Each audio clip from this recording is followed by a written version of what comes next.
gutun bat jaso dugu eta nahiko harrituta gaude. Pentsatzen dugu nasketa txiki bat egon dela eta iritsi zaigu gutun bat piraten izenean nahiko gauza surrealistak esaten dituna eta dio, la flamenka gunea kaian montatzeko baimenik ez degula. Eta ze esango dizugu, kristona gitarama montatzeko hilabeteak egin ostean, zer egin behar dugu jaiaren protagonista izan nahi dugun adin guztitako piratu kaste nagusian la flamenka gunerik gabe? Ez dakigu, egia esan ez dakigu. Nela dio, portuko jabari publikoa okupatzeko baimena eskariari ezezkoa. Erderaz, denegación de autorización de dominio público portuario. Ze gauzak, Hau da, la flamenka gunea montatzeko baimenik ez dut.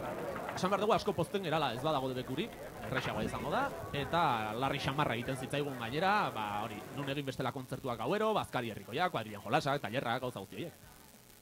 Donosti guztiaren aurkako erasoa litzateke kaiti botatzea, ezta? Azken urtetan, agerian utzi dugu, beste balore batzun oinarrituta jaiak egitea posible dela, eta gero eta gehiago gerala horrelako jaiak aldarrikatzen ditugunak. Denok bolondresak gera, eta gure denbora librean aritzen gera hemen lanean. Herritarren parte hartzea, parekidetasuna, jasangarritasun ekonomiko eta ekologikoa, irudimena, kulturaniztasuna, elkarrekiko errespetua euskararen normalizazioa, auzolana eta beste 11 balio bultzatzen ditugu.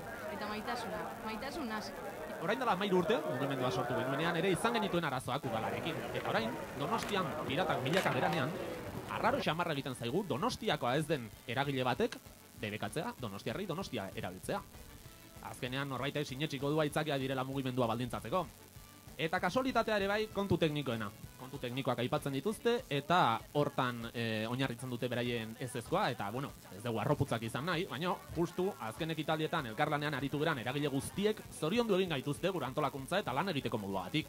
Suhiltzaileek, diak, Gurutze Gorriko kideek, udalak berak eta beste askok zoriondu egin gaituzte gure alde teknikoa nola eramaten dugun ikusita. Eta zer disgustoa, edo zer dugu posible egunean gauzak alik eta ongien egiten saiatu, eta orain hau. Paper hauetan agertzen diren arazoak konponduko ditugu, ezta? Bestela ze, berriz ere mobidak administrazioakin, kantolatu dugun egitaragoa, musika talde guztik, ze dena pikutara? Keba. Guk uste dugu, borondaterik baldin badago erraz konponduko dugula. Donostiar guztiek argi izan dezatela, baiet.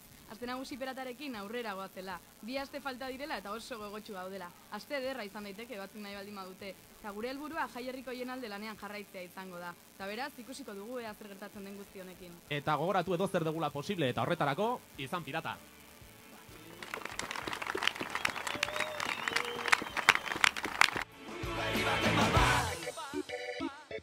La